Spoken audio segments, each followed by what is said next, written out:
נשמת כל חי תברך, תברך את שמך השם. נשמת כל חי תברך, תברך את שמך השם. מי ומי בעדך אין לנו מלך ומלך. Shalom Ouvracha, Parashat Chaye Sarah.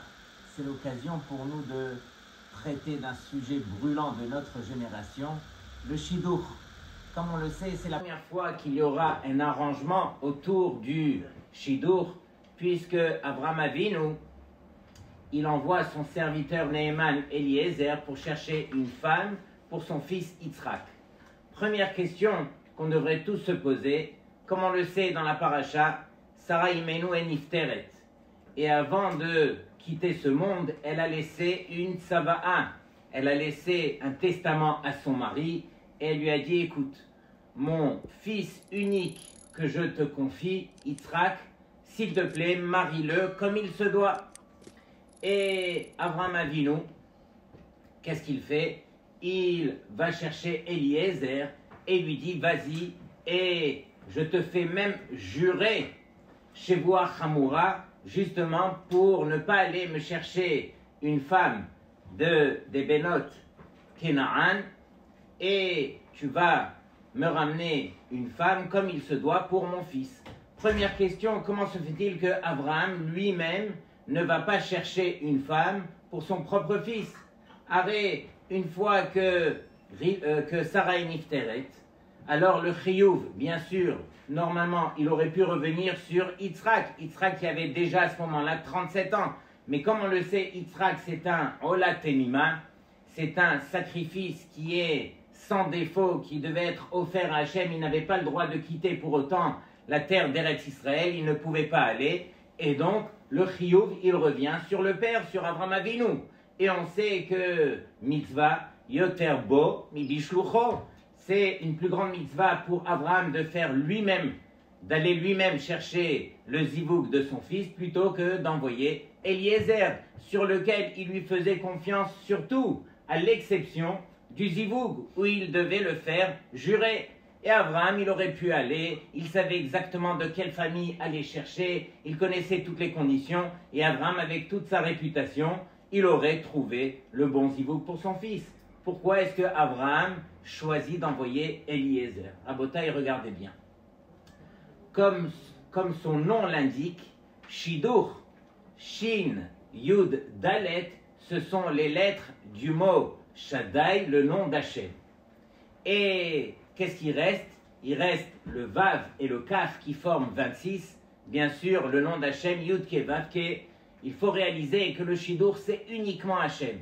Quelqu'un qui comprend que le Shidduch, ça ne dépend pas de lui, c'est uniquement Hachem, alors il a peut-être une chance de s'en sortir. De même, Avraham Avinu, c'est ce qu'il vient enseigner à toutes les générations à venir. C'est vrai que j'aurais pu aller de moi-même, et sûrement que j'aurais représenté Yitzhak, mon fils, d'une meilleure façon que Eliezer l'aurait fait. Mais je voulais justement montrer que le zivoug, ça ne vient pas de moi parce que je parle mieux, parce que j'ai une meilleure réputation, etc. Le zivoug, ça vient uniquement d'Hachem. Moi, j'ai fait Maïshtadlout, j'ai envoyé Eliezer, et ça suffit justement pour permettre à Yitzhak, mon fils, de se marier. Donc, premier klal, Rabotai, ne pas vouloir trop en faire. Et on est dans cette génération où on n'arrête plus avec la Ishtadlout. Et il n'y a plus de limite même. Je vais aller voir la 10e chatranite qui, elle, va me présenter, mais vraiment la bonne fille et de la bonne famille, et je vais compter sur lui et sur l'autre et truc, et toutes les ségoulottes. Mais Rabotai, le seul qui pourra réellement nous aider, mais Hachem, Isha le Ish.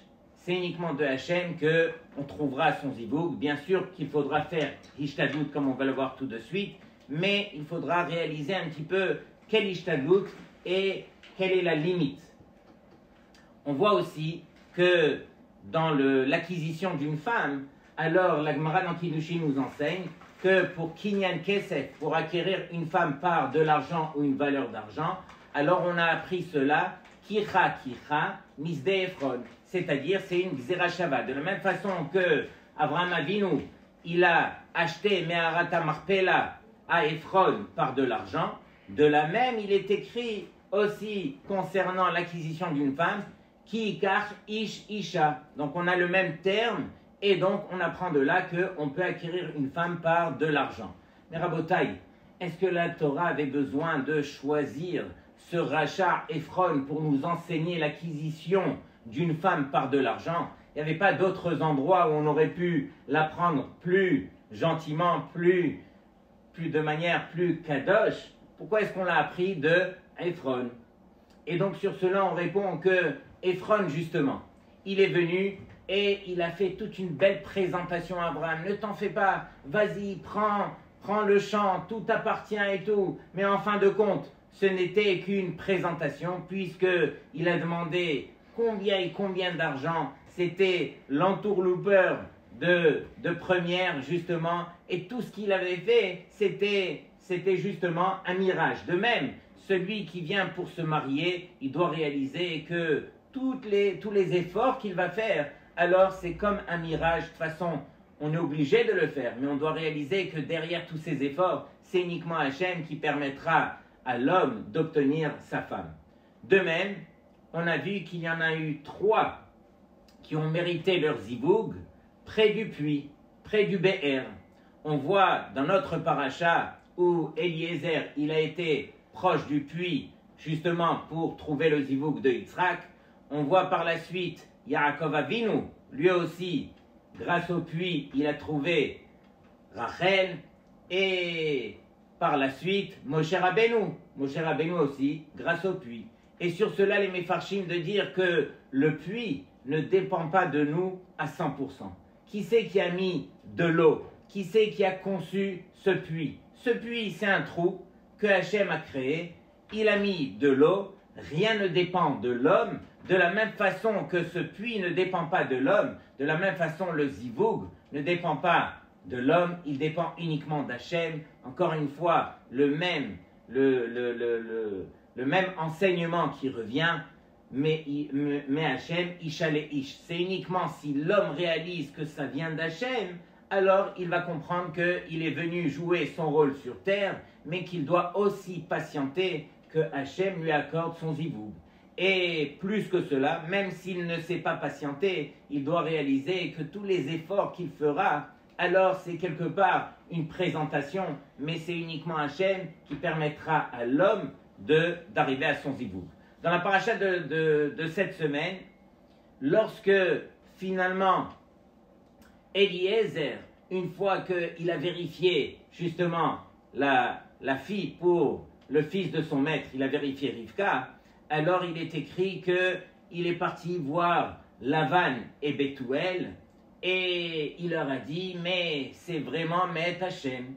Et voici la réponse de Lavan et de Bethuel dans notre paracha. « Vaya'an Lavan ou Bethuel, vayomeru, me Hachem yatsa hadavar ». C'est uniquement d'Hachem que la chose, elle a été faite. « Lo nuchal daber elecha ra'otov ». Et donc on ne pourra pas dire ni du bien ni du mal, c'est venu d'Hachem, et donc on accepte de t'accorder notre fille, notre sœur, justement pour qu'elle aille pour le fils de ton maître. Et justement, Hine Rivka lefanecha kach valech utehi isha leben adonecha. Prends-la et qu'elle devienne la femme du fils de ton maître. Mais sur ces mots, regardez bien ce que la Gemara dit, sur les mots de Me Hachem Yatsa Hadavar, de Hachem est sortie la chose. La Gemara, elle, vient nous enseigner dans Moed Katan, il est écrit Mina Torah ou Mina Nevim ou Mina Ktuvim, Me Hachem Isha le Ish. On voit que sur ce sujet, dans la Torah, dans les Nevim, dans les Ketuvim, on voit qu'il y a des preuves que de Hachem, alors la femme, elle vient pour l'homme. Et donc, sur cela, on pose la question, on dit, mais tout vient d'Hachem. Pourquoi est-ce qu'on a mis l'accent? Mais Hachem, Isha le Ish. C'est pas uniquement Isha, n'importe quoi sur terre, ça vient mettre Hachem. Pourquoi est-ce que je vais mettre l'accent plus sur la femme que sur autre chose? Alors regardez bien les preuves. De la Torah, on voit que Me Hashem Ishale Ish Vaya'an Avalu Betuel Vayomeru Me Hashem Yatsa Davar. Comme on vient de citer, c'est de Hashem que est venue la chose. Dans les Nevi'im, il est écrit Ve'aviv ve'imo lo yad'u ki Me Hashem hi. Et donc, là-bas aussi, on fait la même référence que ça vient d'Hachem, et on fait référence, bien sûr, de la femme. D'Ektuvim, dans Shoftim, il est écrit Bait vehon nachalat avot ou me Hachem, isha maskelet. Et donc, de Hachem, alors encore une fois, une femme qui est maskelet, qui est intelligente, etc. Tout ça pour dire que, bien sûr que tout vient d'Hachem. Mais il y a une chose que Hachem continue à faire jusqu'à aujourd'hui. C'est vrai qu'il y a eu Bat Kol qui est sorti 40 jours avant la création du Vlad, du fœtus. Alors cette Bat Kol, la voix céleste, elle dit que Bat Ploni les Ploni. C'est-à-dire que un tel pour un tel. Mais jusque-là, qu'est-ce que Hachem y fait? La Gemara nous dit, mais avec Zivugim. C'est Hachem qui lui réunit les couples.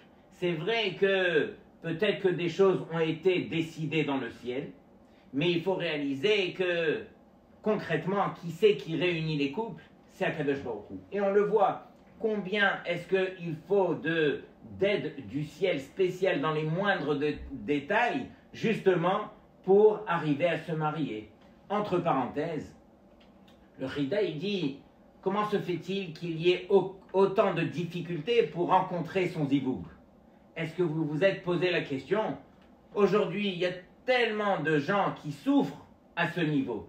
Ils font combien d'efforts, ils sont partis voir combien ils ont fait de ségoulottes, et toujours rien, on dirait que la porte est fermée, qu'est-ce qui se passe? Et donc le Chida de dire que l'homme il est venu sur terre, et il est venu pour réparer un de ses Gilgulim antérieurs, une de ses réincarnations, et donc il a beaucoup de travail à faire quand il arrive sur terre. Il doit enlever tous les écrans qui lui permettent de se rapprocher d'Hachem. De même, cette fille aussi, qui sera son zivoug, elle aussi, elle est venue réparer combien de réincarnations avant elle. Et elle aussi, elle doit enlever toutes ces écorces. Et donc, c'est compliqué pour que chacun réussisse et qu'ils arrivent à se retrouver au bon moment, au juste moment, justement pour créer le zivoug. Et donc, il faut beaucoup d'aide du ciel. Et donc, c'est la raison pour laquelle, alors pour certains, ça prend beaucoup plus de temps que pour d'autres. Mais on est tous venus pour servir Hachem. Et il faut, encore une fois, faire confiance à Hachem. Chacun, il a son moment, le zivoug qu'il devra rencontrer. Et ne vous en faites pas. Akadosh Baruch Hu fait bien les choses.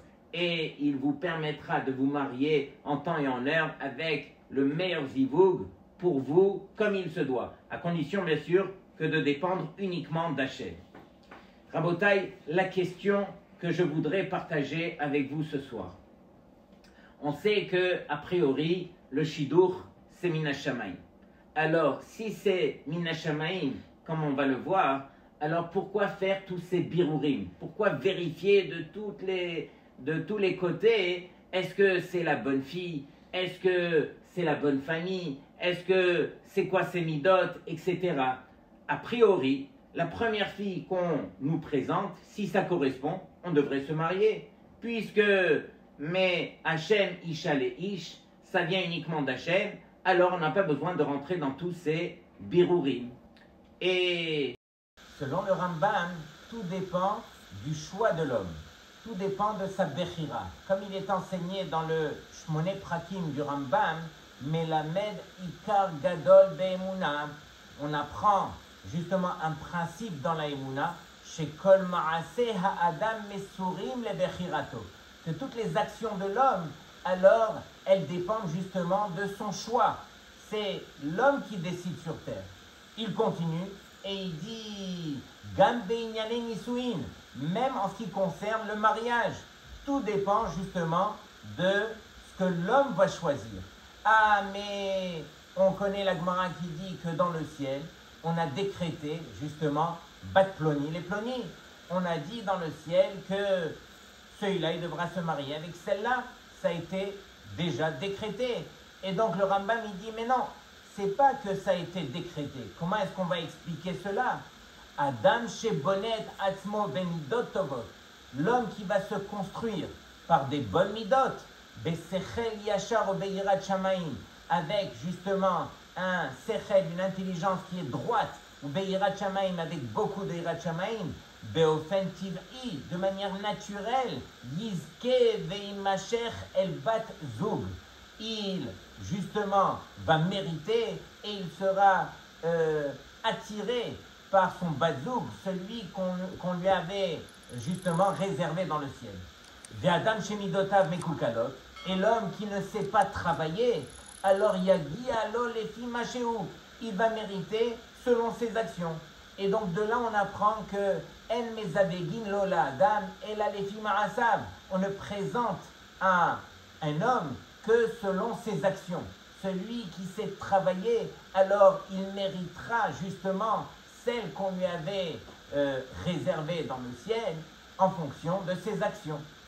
Et donc, ça m'arrive souvent de dire aux Bachourim, faites attention, au lieu de vous presser, de vouloir vous marier, alors pressez-vous justement de vous travailler, de devenir vraiment celui que vous devez devenir pour pouvoir mériter la fille qui sera de votre niveau. La fille, on vous la présente en fonction du niveau du travail que vous avez fait au niveau de vos midot. Donc ça, c'est selon le Rambam que tout va selon la Bechira de l'homme. Pendant que le Ran, un autre grand Rishon, il dit mais non, il est écrit que Batkol, il y a cette voix céleste qui a déjà décidé avec qui tu vas te marier. Et donc le Ran, il explique par une pshara, une façon d'expliquer. Il dit comme ça. Il dit l'homme sur terre, il devra faire hishtadlut. Il devra justement s'efforcer d'aller chercher la femme selon ses critères. Et Akadosh Baruch Hu va faire en sorte que par rapport à ta hishtadlut, par rapport à ton effort, alors il fera en sorte de te présenter la femme que lui avait prévue depuis le départ. Et donc tout va aller en fonction justement de ce que l'homme va travailler pour arriver à faire. Ça c'est selon le Ran. Et Rabotai, je fais une parenthèse parce que combien je rencontre de garçons ou même de filles qui s'arrêtent sur des détails. Moi je veux qu'elle soit comme ça, moi je veux qu'il soit comme ça. Et il m'est arrivé une fois d'un élève que j'apprécie. Et donc cet élève m'appelle, Rav, venez, je me fiance. J'étais tellement heureux pour lui. Bien sûr, je vais aux fiançailles et donc il me présente la Kala. Je vois la Kala et je suis surpris de voir que la Kala avait un défaut physique. Elle biglait, mais ça se voyait. Et lui, ce garçon, c'est un garçon qui est mignon, aucun défaut. Je l'ai pris de côté quelques jours après et je lui ai dit, dis-moi, c'est juste entre toi et moi cette discussion. Comment est-ce que tu as fait pour surmonter un tel défaut physique? Il me dit, Rav, je vous dis la vérité, elle a tellement de bonnes midot que je n'arrive plus à voir son défaut physique. Et donc, Rabotai, c'est ce que je réalise avec vous aujourd'hui. C'est ce que j'espère vous faire réaliser. Que le mariage, c'est à long terme. Quelqu'un qui va vivre avec l'autre, alors sachez qu'on vit avec des midot. Je ne dis pas que tout le monde doit aller courir pour chercher celui qui a des défauts physiques. C'est pas le but.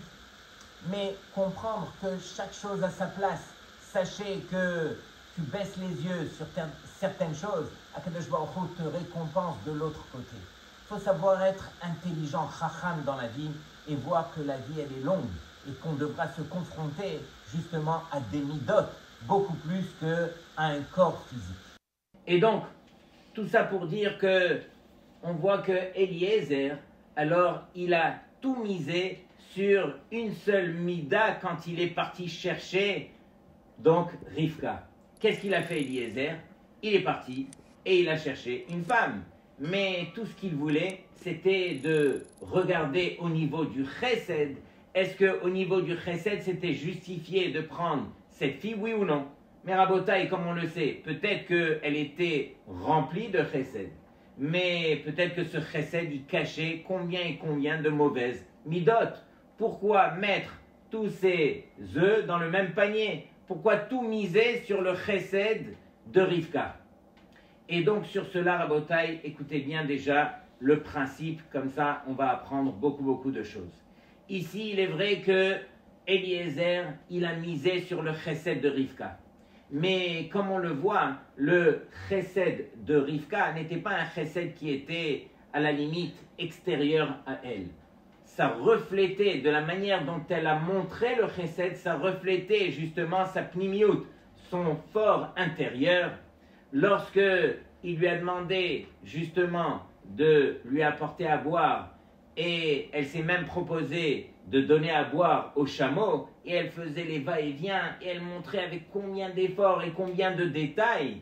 Eliezer, il a vu que c'est pas Stam du chesed, c'est un chesed qui montre un petit peu sa nature. Et Rabbeinu Yonah, il écrit que une mida qui est très forte à l'intérieur de la personne, elle peut justement prouver quelle est la nature de cette personne. Et de manière générale, quelqu'un qui est rempli de chesed, alors il y a plusieurs mauvaises midot qui disparaissent en même temps. Quelqu'un qui est rempli de chesed, eno karasan, il n'est pas coléreux, il n'est pas orgueilleux, il n'est pas kapdan, il n'est pas pointilleux, il ne se regarde pas uniquement à lui, moi je, alors il sait se tourner vers l'autre puisqu'il est empli, encore une fois, de chesed. Regardez les paroles du Ben Ishraï. Le Ben Ishraï dit comme ça, Da, sache, ki mida ta chesed enena mida achat mina midot bilvad. Le chesed, c'est pas une mida parmi les autres midot. Il dit, Elahi shoresh hamidot kulan, c'est la racine de toutes les midot. Donc parmi les bonnes midot que vous allez chercher chez votre futur conjoint, chesed en fait partie. Kevan she'adam rachman venadiv libo, puisque un homme, justement, il a le cœur qui est doux et il a envie de donner, hare libo patuach latov ush'ar hamidot mistadrot al nachon. Et il dit du fait qu'il est tourné vers l'autre et qu'il va donner, et qu'il va donner même sans limite, alors on explique que toutes les autres midot, elles pourraient s'arranger grâce à cette bonne mida qui est à l'intérieur de lui. Et donc c'est la raison pour laquelle Eliezer, lorsqu'il a demandé, il cherchait une femme pour Yitzhak, il n'a pas cherché une grande intelligence, ou est-ce qu'elle parle bien, etc. Et la bikesh les galotes shoresh aneshama imtov olo. Il cherchait la racine de la neshama. Est-ce que c'était de la même façon que ça revenait de la maison de son maître ou pas? Est-ce que c'est un bon shoresh neshama ou pas? Et il a vu que justement ça rejoignait tout à fait ce qu'il avait vu dans la maison de son maître. Et donc, regardez bien Rabotai, si on se pose la question, est-ce que on doit faire des birurim, on doit vérifier, est-ce qu'un homme doit chercher exactement tous les détails avant de rencontrer? Alors j'ai vu un très très beau midrash justement qui montre que Eliezer lui-même, bien que dans le texte on ne le voit pas clairement, on voit que Eliezer il a juste été chercher une fille qui allait donner à boire, qui allait lui donner à boire et en fin de compte qui allait donner à boire aussi à ses chameaux. Et donc, Eliezer, on dirait qu'il n'a pas fait de birurim, qu'il n'a pas vérifié. Or, le Midrash, il dit comme ça, que Eliezer, lorsqu'il est arrivé, la Torah, elle dit, il est arrivé, le'et erev, le'et tzet hashoavot. Il est arrivé au moment où toutes les jeunes filles, elles sortaient, justement pour aller puiser de l'eau. Et donc, il est arrivé au bon moment, quand Rivka allait sortir. Mais regardez ce que le Midrash nous enseigne. Amar Ravuna, Ravuna il dit, Besha'a she'adam holech likach isha, au moment où un homme il doit aller pour prendre une femme, Veshama kol klavim menaprim, et il a entendu des chiens en train d'aboyer, Humetzit ma'inun amrin, alors il doit écouter ce que ces chiens sont en train de dire. Et qu'est-ce qu'ils disent les chiens? Le'et erev, le'et tzet hashoavot. Il ramène le verset de notre paracha, où justement à l'endroit où se trouvaient les filles, et c'est là-bas que Eliezer a choisi cette fille. Que veut dire ce midrash? le Etz Yosef, il explique, il dit que ici, de quoi est-ce qu'on parle ici? On parle de chiens qu'on va écouter, qui vont aboyer. C'est eux qu'on va écouter pour savoir qui on va marier. Et donc, le Etz Yosef, il explique, il dit, mais non, c'est un langage qui est détourné pour nous dire que lorsqu'il s'agit d'aller chercher une fille, un garçon, un zivug, alors il faut aller même vers les gens qui sont perhutim, les gens qui sont bas, ceux qui se permettent justement de parler à tort et à travers, de faire du lachon hara sur lesquels on ne peut pas compter. Même ces gens-là, il faut aller les voir. Pourquoi? Parce que on va les voir, alors dis-moi, raconte-moi un petit peu sur cette fille, raconte-moi sur cette famille, et eux, ils vont sortir tellement qu'ils ont l'habitude de parler, ils vont tous sortir. Et donc, ça vaut la peine d'aller voir même ces gens pour vérifier dans les moindres détails de qui est-ce qu'il s'agit, pour montrer combien est-ce qu'on se doit de faire les birourim.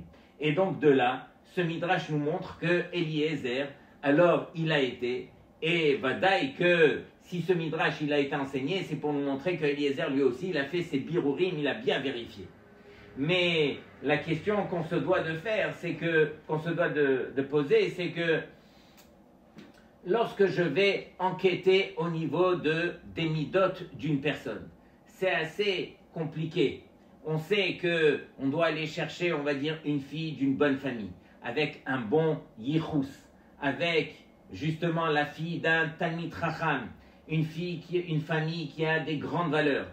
Mais quand on veut rencontrer, lorsqu'on veut présenter une fille ou un garçon, alors on va se renseigner et on va voir, est-ce que finalement c'est une jolie fille? Est-ce qu'elle a un bon métier? Est-ce que sa famille a de l'argent, etc. Est-ce qu'on a le droit de faire des choses pareilles? Aré la Gemara elle dit, écoutez bien ce que la Gemara elle dit, Kol hannose isha leshem mamon o leshem yofi.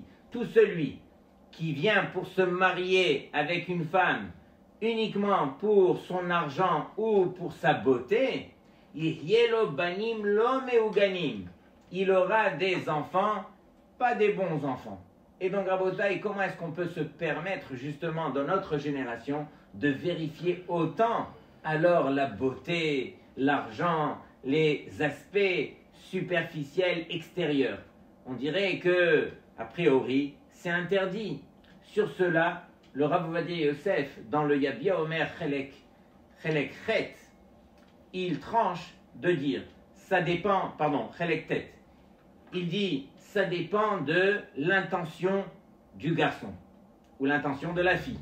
C'est-à-dire, si je vais chercher une fille qui est jolie à mes yeux, mais je ne vais pas uniquement la chercher pour la beauté elle-même. Je vais me dire dans ma tête, moi j'ai besoin d'une fille qui est très jolie à mes yeux. Pourquoi?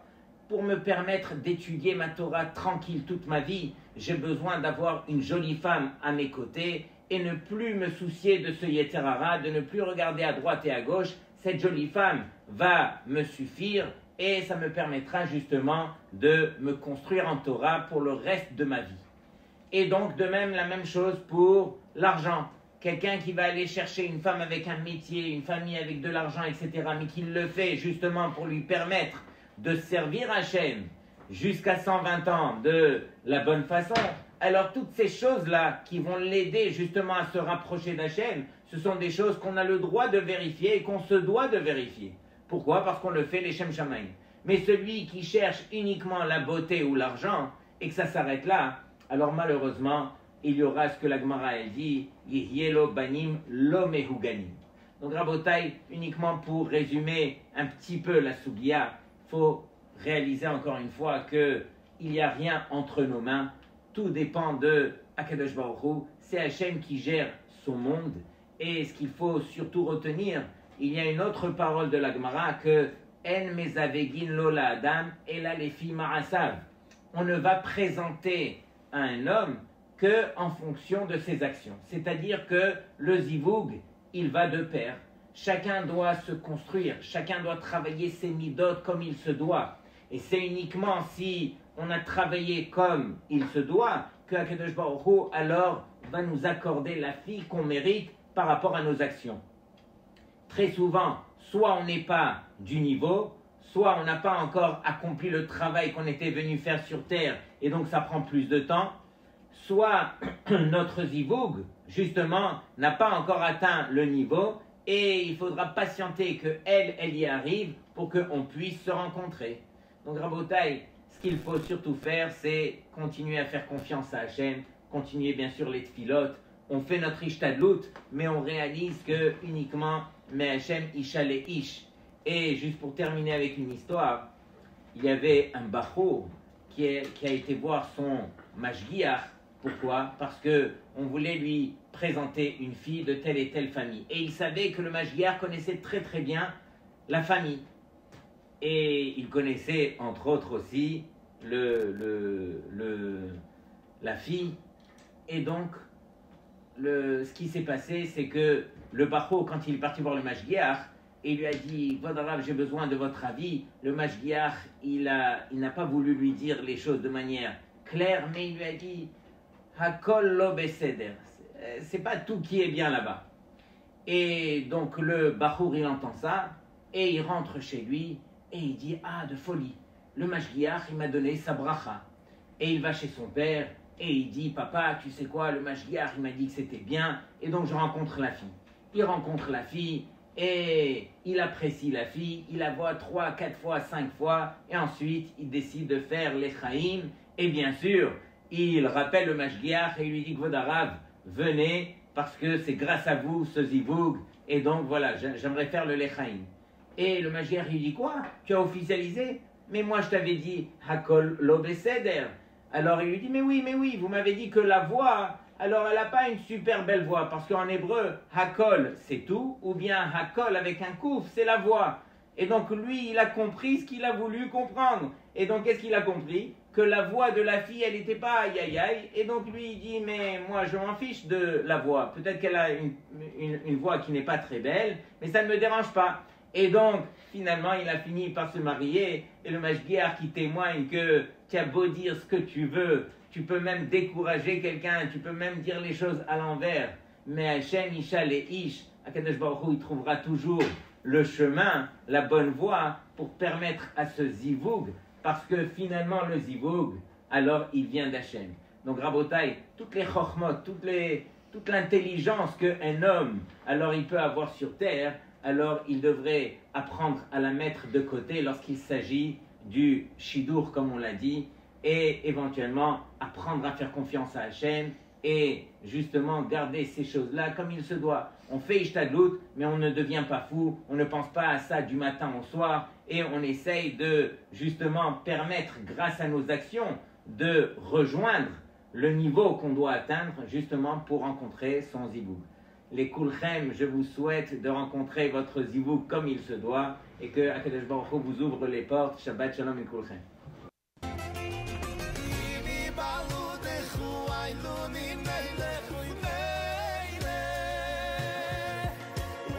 Heilige Tate